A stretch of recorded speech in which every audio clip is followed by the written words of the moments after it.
Because if you know the history of the whole concept of whiteness, if you know the history of the whole concept of the white race, where it came from and for what reason, you know that it was a trick and it's worked brilliantly. See, prior to the mid to late 1600s in the colonies of what would become the United States, there was no such thing as the white race. Those of us of European descent did not refer to ourselves by that term really ever before then. In fact, in the old countries of Europe, we had spent most of our time killing each other. We didn't love each other. We weren't one big happy family. The side of my family that comes from Scotland, hell, they didn't even worry about fighting people outside of Scotland. Highlanders and Lowlanders just fought the hell out of each other. So there was no white race, but in the colonies of what would become the United States, what did we see in the 1660s, 1670s? We began to see that Africans of indentured servant status, many of them not enslaved yet, they were not necessarily permanently enslaved. Some were, others were indentured like many poor Europeans for periods of 7 to 11 years. They could work off their indenture and then they would be free labor technically. Realized, as did the white indentured servants, the Europeans who hadn't even been called white yet, that they had a lot of things in common, like the fact that they were all getting their clock cleaned by the elite. And so they would get together more than our history books taught us, to foment rebellion against the elite, to try to get a better deal for themselves on the basis of economic necessity and economic justice. And what did the elite do? When you see that you're outnumbered by black and white folks who are penniless, landless, peasants, you have to do one of two things. You either have to kill them all, but you can't do that because who's going to work? Rich folks weren't going to. They had to get poor people to work. The whole point was to be a person of leisure back in those days. That was the goal, was not to work. So you couldn't kill them all. You didn't want to kill them all. You had to do the work yourself. You had to build your own levee, build your own house. No. Pick your own tobacco, harvest your own cotton. No, we're not going to do any of that. So you can't kill them, but you can co-opt them. And so the elite in Virginia, for example, in the colony, begins to give certain carrots to people of European descent, saying things like, you know, we're going to let you own a little land. Not much, but just a little. And we're going to get rid of indentured servitude. Now you're free labor. And by the way, once you're free labor, you get 50 acres of land. Just because you're free labor, see? So we're going to cut you in on this deal. We're going to let you enter into contracts. We're going to let you testify in court. And here's the best of all. We're going to put you on the slave patrol to keep those people in line, right? The idea was you're still going to get your clock clean. We still don't like you. We still aren't going to really empower you or change your economic subordination. But we're going to make you honorary members of this team, and you're going to help us keep those other people down. And so they got a little taste of power, and it did effectively divide and conquer those coalitions. Those rebellions began to stop almost instantly.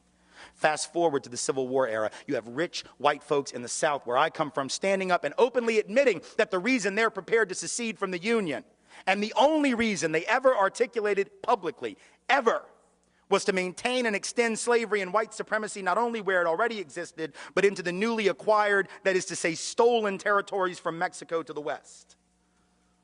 That was what they said. Now we lie about it.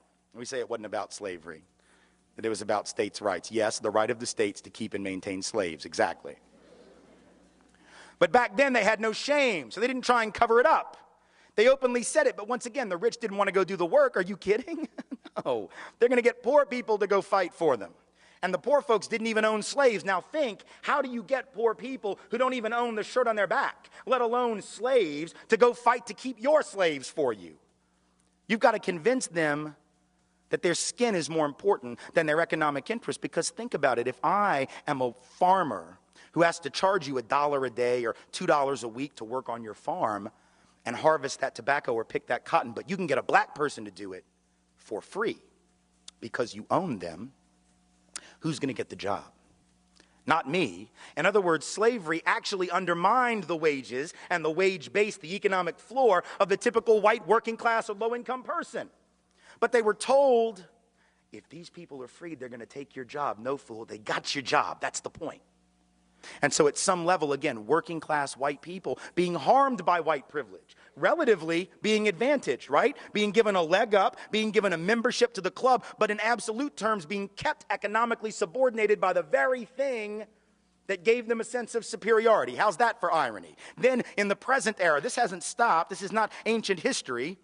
Now we have people running around insisting that we should close the border with Mexico because if we don't, the wages of working class people will continue to fall. The implication being that the only reason workers are paid like crap in this country is because the border is open. But if you believe that, you would actually have to believe that if that border were closed, that all these owners of capital and industry would just say, oh, well, you figured us out. Here, it's a raise. Do we really believe that the only thing keeping bosses from paying people more is the presence of low-wage, medium, semi-skilled labor from south of this artificial border? Is that really what we believe? We know that if that border is closed, it isn't going to be closed to capital. It isn't going to be closed to goods. If you have a border that can be crossed by capital looking for the highest return on investment or goods looking for the highest price, but labor is chained to its country of origin, how is that going to work to the benefit of working people? By definition, it doesn't. By definition, it immiserates the working class. Divide and conquer. But the best example of all, perhaps, in the contemporary era, in the greater New Orleans area after Katrina. Here you have two communities that were the most hard hit. The lower Ninth Ward, mostly black community, 94% African American, about 40% official poverty rate, heavy working class community. And right across the canal, St. Bernard Parish, Chalmette, 95% white, also working class, high levels of poverty, economically very similar.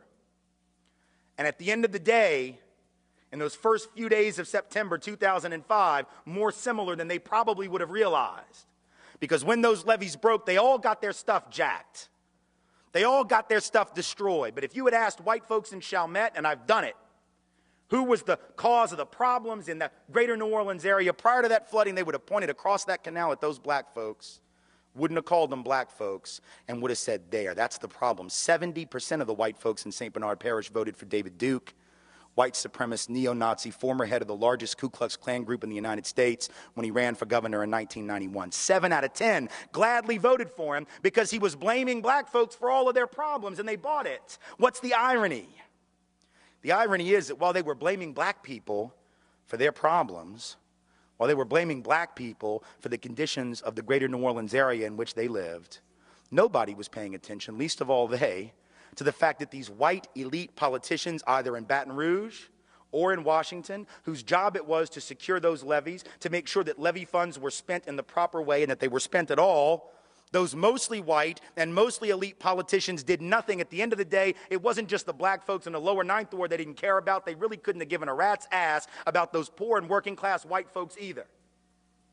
And yet, when the people of Chalmette, people of St. Bernard Parish got back into session, first time they had a city council meeting, parish council meeting after the flooding, the lights aren't even on yet.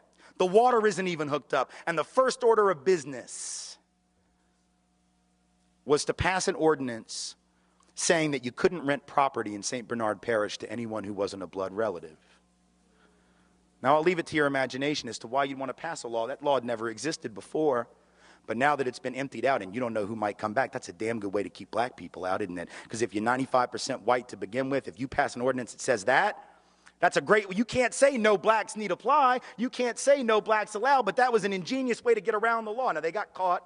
There was a lawsuit threatening, they got rid of the ordinance. But my point in bringing it up is to say, once again, divide and conquer is working. These white folks in Chalmette need to march across that canal and join hands with the black folks who've been sitting there more than willing to work with them for an awful long time and march on Baton Rouge and march on D.C. and march on the Corps of Engineers and recognize their commonality of interest.